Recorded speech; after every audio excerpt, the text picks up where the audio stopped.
Assalamualaikum warahmatullahi wabarakatuh. Perkenalkan, nama saya Elva Satria Dewi dengan NIM 1804 1090 112 dari Program Studi Teknik Geologi Universitas Syah Kuala. Pada kesempatan kali ini, saya akan menjelaskan mengenai aplikasi Sistem Informasi Geologi sebagai tugas dari mata kuliah Sistem Informasi Geologi dengan dosen pengampu Bapak Mulkar Razali, MSc. Berikut saya tayangkan video presentasinya. Adapun judul aplikasi yang saya ambil yaitu Aplikasi Sistem Informasi Geologi untuk Pemetaan Tingkat Ancaman Longsor di Kecamatan Sibolangit, Kabupaten Deli Serdang, Sumatera Utara. Dengan latar belakang, bencana tanah longsor merupakan salah satu bencana alam yang sering terjadi di Indonesia, dan umumnya sering terjadi di wilayah pegunungan serta pada musim hujan. Bencana ini berkaitan erat dengan kondisi alam seperti jenis tanah, jenis batuan, curah hujan, kemiringan lahan, dan penutup lahan. Selain ini, faktor manusia juga berpengaruh, seperti penebangan hutan tanpa melakukan tebang pilih, lalu alih fungsi lahan hutan yang tidak mengikuti aturan dan semena-mena, dan perluasan pemukiman di daerah dengan topografi yang curam. Lalu berikutnya yaitu daerah Kecamatan Sibolangit merupakan wilayah daratan tinggi dengan ketinggian 400-700 meter di atas permukaan laut. Daerah dataran tinggi Sibolangit memiliki topografi kasar dengan relief perbukitan bergelombang dengan kemiringan lereng berkisar antara 600-900. Dengan kemiringan lereng yang sangat tinggi, maka potensi terjadinya longsor sangat besar. Selain itu, curah hujan yang tinggi di Kecamatan Sibolangit menjadi faktor yang menyebabkan terjadinya longsor. Adapun tujuan dari presentasi ini yaitu untuk mendeskripsikan pemanfaatan sistem informasi geologi dalam pemetaan tingkat kerawanan terjadinya bencana longsor di Kecamatan Sibolangit, Kabupaten Deli Serdang, Sumatera Utara. Dengan diagram alur penelitiannya yaitu pertama yaitu input data yang dimana data yang akan diinput yaitu peta geologi, peta kontur, peta jenis tanah. Lalu akan dilakukan processing di mana yang akan dilakukan scanning peta, digitasi peta, dan juga attributing. Lalu terakhir yaitu akan didapatlah output atau hasil berupa peta daerah rawan bencana Kecamatan Sibolangit. Baiklah, masuk pertama yaitu input data. Input data ini bertujuan untuk memasukkan data yang akan diolah ke dalam komputer. Adapun data yang dimiliki yaitu data spasial, di mana data spasial ini merupakan gambaran nyata suatu wilayah yang terdapat di permukaan bumi, yang umumnya direpresentasikan melalui grafik, peta, ataupun gambar dengan format koordinat vektor maupun raster. Berikut adalah peta administrasi Kecamatan Sibolangit yang berisikan informasi Kecamatan Sibolangit. Selanjutnya yaitu peta curah hujan yang berisikan intensitas curah hujan per tahun. Berikutnya yaitu peta jenis tanah yang berisikan jenis tanah yang berada di Kecamatan Sibolangit. Selanjutnya yaitu peta jenis batuan. Peta jenis batuan ini berisi tentang jenis batuan yang berada di Kecamatan Sibolangit. Lalu peta kemiringan lereng yang berisi klasifikasi kemiringan lereng. Lalu peta penggunaan lahan berisi tipe penutupan lahan yang bergantung kepada sifat dan kondisi penutupan lahan.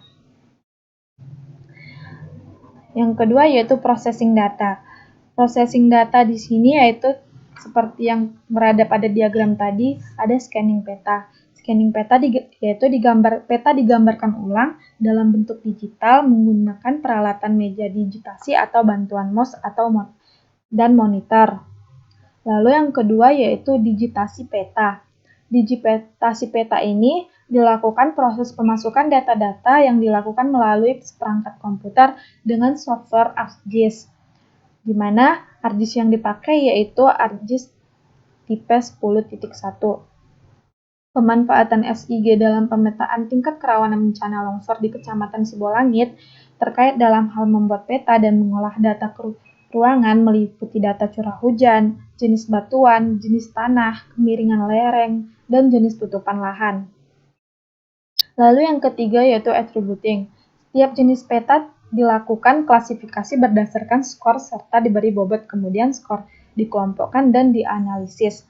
Pada proses pemetaan, setiap parameter memiliki klasifikasi skor yang dikalikan dengan bobot masing-masing parameter yang menurut model pendugaan Puslit-Tanak 2004, di mana pendugaan Puslit-Tanak 2004 ini menggunakan sistem scoring. Kemudian, hasil perkalian skor dan bobot data tersebut dijumlahkan berdasarkan kesesuaian lokasi geografisnya.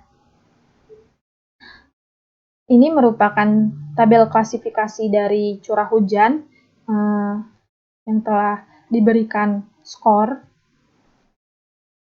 Lalu ini adalah tabel jenis tanah. Ini adalah tabel klasifikasi formasi batuan yang telah diberi skor. Ini tabel kemiringan lereng Kecamatan Sibolangit. Ini tabel penggunaan lahan di Kecamatan Sibolangit. Metode analisis yang digunakan. Pada penelitian atau aplikasi ini, adapun metode analisis yang digunakan pada pemetaan bahaya longsor di Kecamatan Sibolangit ini dilakukan dengan mengolah data spasial dengan menggunakan model pendugaan berdasarkan Puslit-Tanak tahun 2004. Di mana seperti yang saya katakan tadi bahwa Puslit-Tanak model pendugaan berdasarkan Puslit-Tanak tahun 2004 ini menggunakan sistem scoring. Berikut adalah klasifikasi berdasarkan Puslit-Tanak Bogor tahun 2004. Di sini terdapat klasifikasi curah hujan, klasifikasi jenis batuan, klasifikasi kemiringan lahan, klasifikasi penutup lahan, klasifikasi jenis tanah yang telah ditentukan skor dan bobotnya. Output yang dihasilkan. Berikut adalah output yang dihasilkan, yaitu peta tingkat kerawanan bencana tanah longsor Kecamatan Sibolangit. Ini adalah output yang dihasilkan. Terakhir yaitu kesimpulan. Adapun kesimpulan yang bisa didapat dari aplikasi ini yaitu pemanfaatan sistem informasi geologi dalam pemetaan ancaman bahaya longsor di Kecamatan Sibolangit dilakukan dengan mengolah data spasial dengan menggunakan model pendugaan berdasarkan Puslit-Tanak tahun 2004 atau sistem scoring. Yang kedua yaitu proses pengolahan data, yaitu ada scanning peta, digitasi peta, dan attributing. Lalu yang ketiga yaitu pemodelan ancaman bahaya longsor di Kecamatan Sibolangit dihasilkan dari pembobotan menggunakan overlay. Yang keempat, berdasarkan model pendugaan bencana tanah longsor di daerah penelitian, dominan memiliki tingkat ancaman longsor dengan kelas kerawanan sedang, meliputi 14 desa. Selain itu, tingkat kerawanan longsor kelas kerawanan rendah meliputi 10 desa, tingkat kerawanan tinggi 3 desa, dan tingkat kerawanan sangat tinggi 1 desa.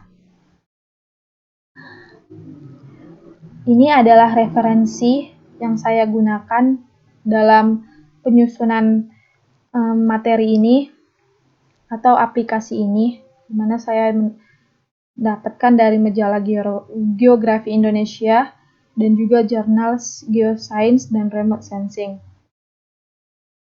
Sekian dari saya. Mohon maaf apabila ada kesalahan kata. Saya ucapkan Assalamualaikum warahmatullahi wabarakatuh.